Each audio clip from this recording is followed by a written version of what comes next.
Hello, this is Victor at RestoreYourMercedes.com. This video is for Mike in Texas. So Mike, this is the first video I'm making of the new pump. First we're gonna go over what's going on here. The first thing is the nipple on the central locking is broken off. As you can see, a nipple here at the edge, it's broken off. So obviously you will never have a good seal for your central locking circuit altogether because it's broken. The other ones are in place, but this is where exactly it seals. So this has to be perfectly fine. As you can see, the seal goes right over the upper portion of the nipple. So this nipple is broken. The second thing is the motor. This isn't original. This is from some other car.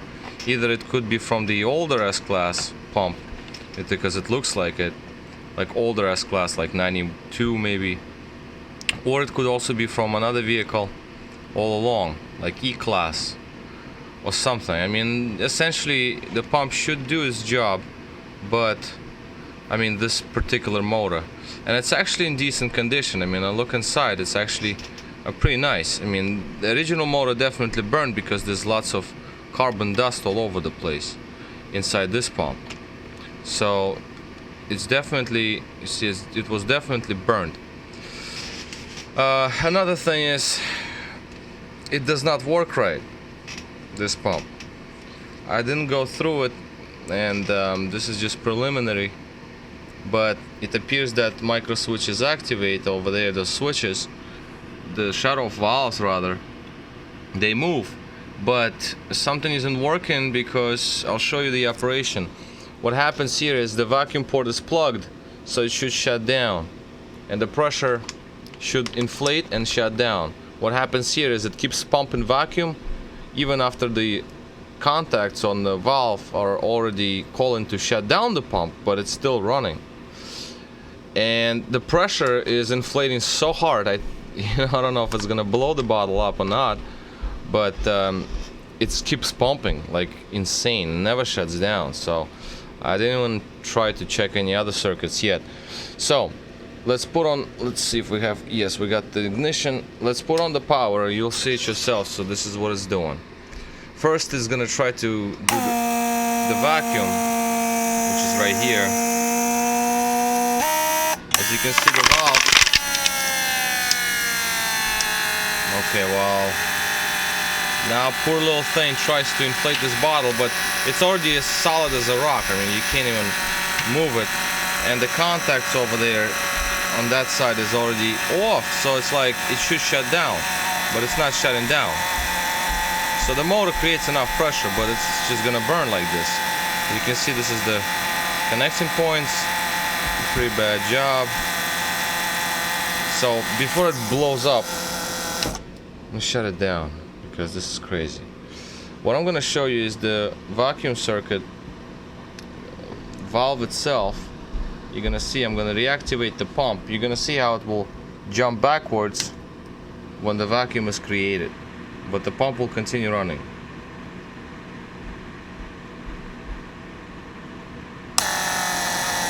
Okay, gee. Okay, let's do it. It just keeps pumping that poor little bottle. It's crazy. Just connect this back. I'm making this video with the cell phone. Okay, so now again, attention on this valve, on the valve in white.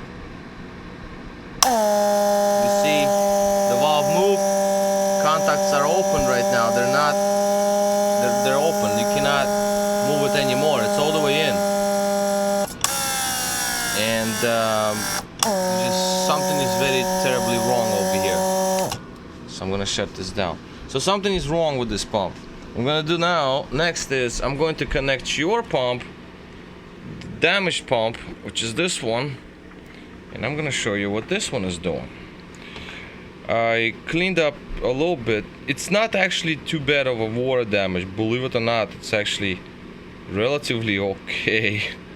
Water didn't get to other circuits, but internally this pump is really clean, and the motor itself is actually in very good condition. If you look inside the motor, It's a little worse than the one that you have in the other pump, but as you can see, brushes are there. They're like about 2/3 life left. The contacts are okay.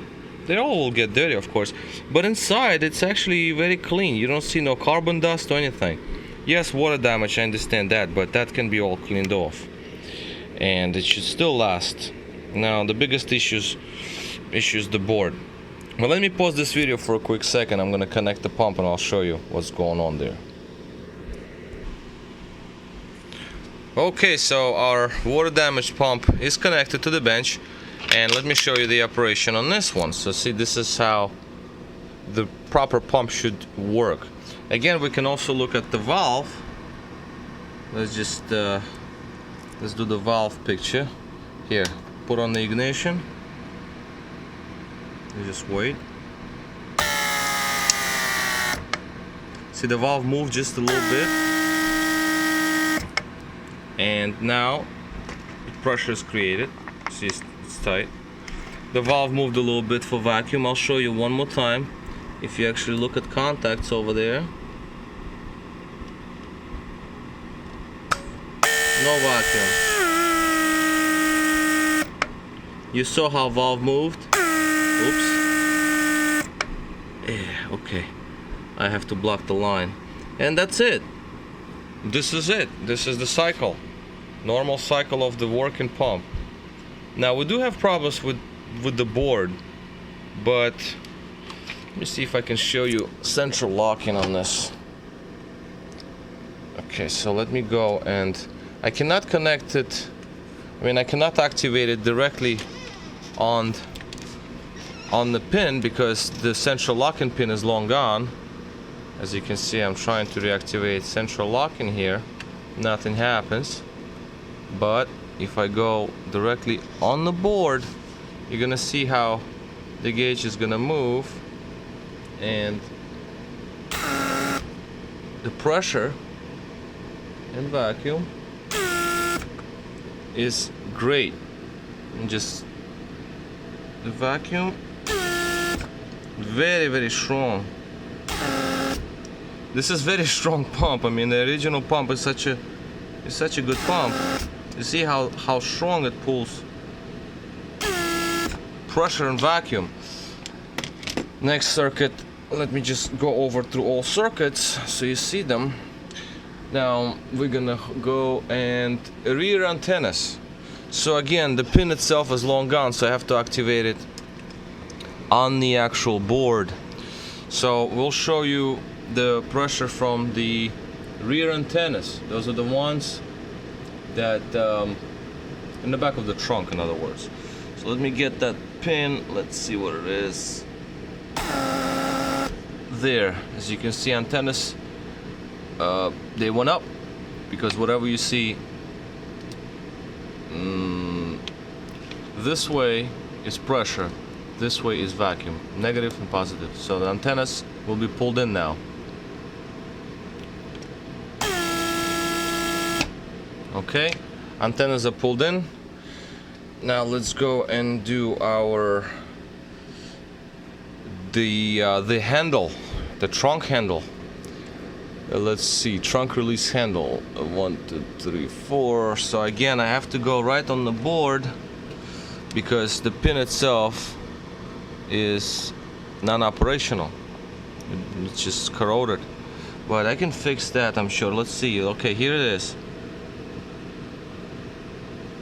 And the pin itself.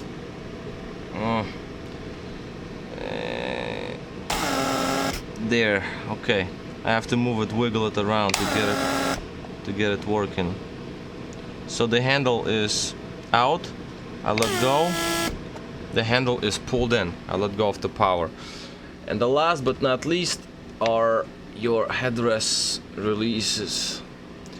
So headrest is number 13. I think this one is live. No, it's not. Okay, so let's see. There. 1, 2, 3. And one more time. usually reactivates once, but it is not important. But the you see the pump itself is operational. I can most likely work on this area just to get all the pins to connect to proper terminals. Maybe I can run bypasses from the points to whatever they have to go, because it's pointless to solder to the little tiny dots here. They're all gonna be corroded after a while, so I have to bypass them straight to the wherever they go to these. They usually all go around this area, so one by one, just straight bypass. And obviously clean up all the other terminals, flux it, clean it all off, grind it down, whatever, you know, all the rust, whatever I can do. Maybe spray it with a little bit of electromotive cleaner, and it should be good, because the terminals here are good, so they're not rusted off. Okay, so my battery is running low on the phone, so I'm gonna upload this video and then I'll talk to you. We'll see what we decide to do with this. Either we fix that pump, I don't know what is it gonna take. I really hate this pump because this is already a Frankenstein, and I don't know if it's the board issue or the solenoid valves issue or whatever the issue is, but it doesn't work right. You see how it doesn't shut down. Okay, so this is Victor at RestoreYourMercedes.com, and we'll figure this out, and I'm gonna make one of them work fine. All right, thank you for watching.